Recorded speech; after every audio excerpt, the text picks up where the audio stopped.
Welcome, everybody, to Introduction to Social Science, or ITSS. I'm Mr. Morris. Again, welcome to our virtual experience here. Today, I'm just gonna kind of talk about myself a little bit, talk about the course, expectations, etc. And obviously, there's no live chat right now, but if you do have a question based on this or anything else, please feel free to reach out. Email me, Morris@helixchair.net. It'll be posted in just a few moments, okay? So what is the purpose? To meet me, hear about the course, mentioned it, and really to, as best we can, form some type of connection here, because some of that's lost, right, in this experience. I know your students are feeling it. I know that I'm feeling it. And I'm sure to some extent you are, right? Well, you know what's going on. It's just harder to get information out in a timely manner. In terms of norms, again, we don't really have this because it's not live.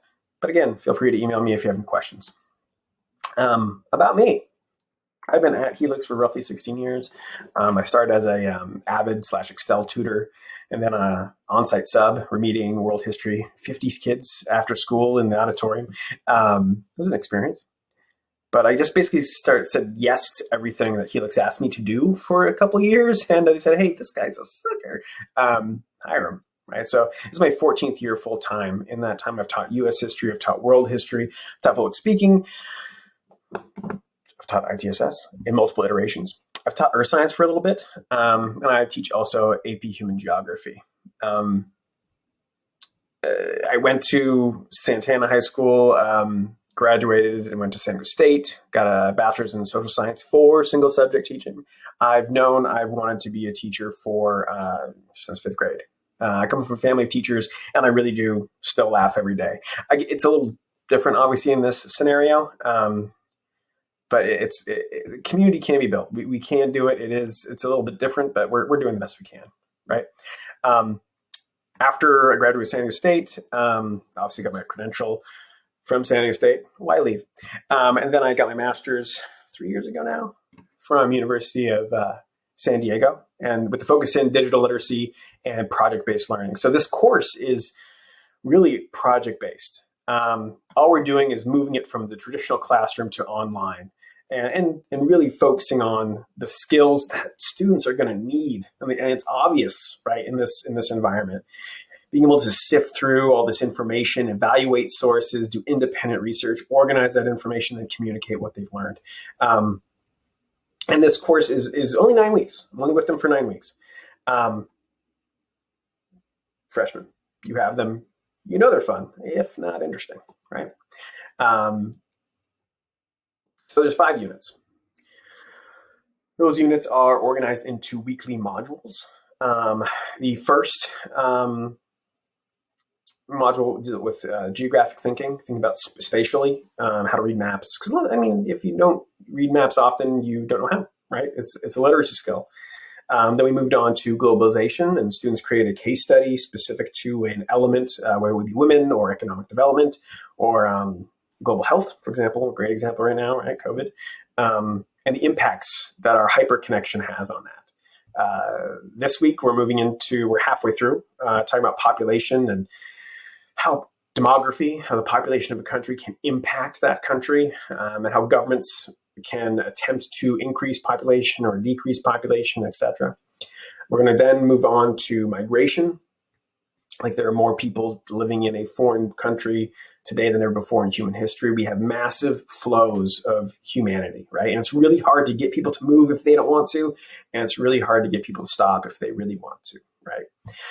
All of those modules and units are really trying to elicit and practice these 21st century skills of creativity, collaboration, communication, and really constructing their own understanding. And these digital tools let us to do that. It really helps because they have access to all this information, right? It is a G approved course, so it's an elective credit. UC does grant us the A-OK. In terms of late work, folks, I know that Helix has gone back and forth as we really try to think about how to best serve students, and also have to hold them accountable, right, to learning, not just turning things in. So my whole focus is always on how good is the product the student is producing. If the product is really good, I don't really care if it's late. Don't let some of the teachers hear that. I just want clear evidence of their understanding. That's what I'm looking for, right? Tutorial, right? I'm here twice a week, if not more. If you need me more, I can figure out something. If you want a conference with me, I can figure out something and we can get together via Zoom. Tutorial times are 12:50 Tuesdays and Thursdays. I wish more students took advantage of this. Even if it was just like work in the background and ask questions while I'm here, either clarifying questions about an assignment or content unpacking. I really wish more students came. And academic support. Helix has done a great job of really creating a robust support system as best we can in this environment. If your student is struggling, they need to take advantage of that. Not just for this class, but anything. Final, apparently that's capitalized. The final inquiry project is what we're building to, right? Where students are the last 2 weeks of this semester are going to create their own research question. And then they're going to go out, find resources, evaluate them, research, do some real independent inquiry. And then you're going to communicate what they learned by creating a 2 to 3 minute screencast about it. Students do amazing things. I'm always learning myself from the things that they choose to research. It's usually a very positive experience. Students who engage really tend to get a lot out of it. What else we got? I think that's about it. Oh, no, this is it. So how do we, I kind of mentioned this already, so excuse me. So the 3 middle units, right? So between the first one and the last inquiry project, we have 2 modules, 2 weeks per unit. You're going to notice a pattern. The first unit, kids are making an argument based on content and sources that I'm providing, right? Is globalization a positive or a negative? Whose population policy is better, Iran or China's? And they make an argument using a CA format, and they're posting that and replying to others. The second week or second module of each of those units, students are doing a modified, really scaffolded, supported inquiry project specific to that content.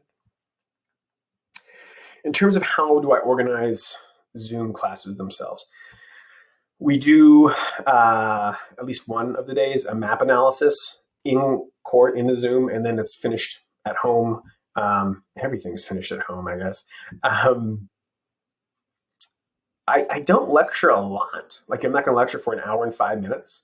I try to make it like 20, 25 minutes at max with breaks in between, because, I mean, we get Zoom fatigue. Like right now, you're probably like, wow, he's still talking, right?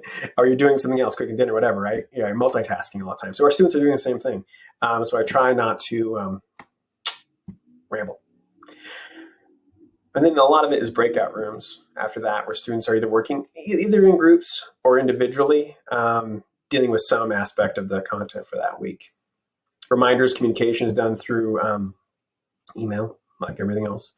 And there's an agenda every week. There's an agenda every day. Canvas has multiple ways of communicating when things are due, when things are late. I remind kids when things are late because I'm still trying to get them turned in, etc. Hopefully you have an Observer account and you get bombarded with, I don't know, but probably a lot of emails a day and notifications, right? But yeah, if you please, just encourage you to, if you have a question, reach out, because I don't know unless I know. Okay. All right, folks. You have a good one. Stay safe.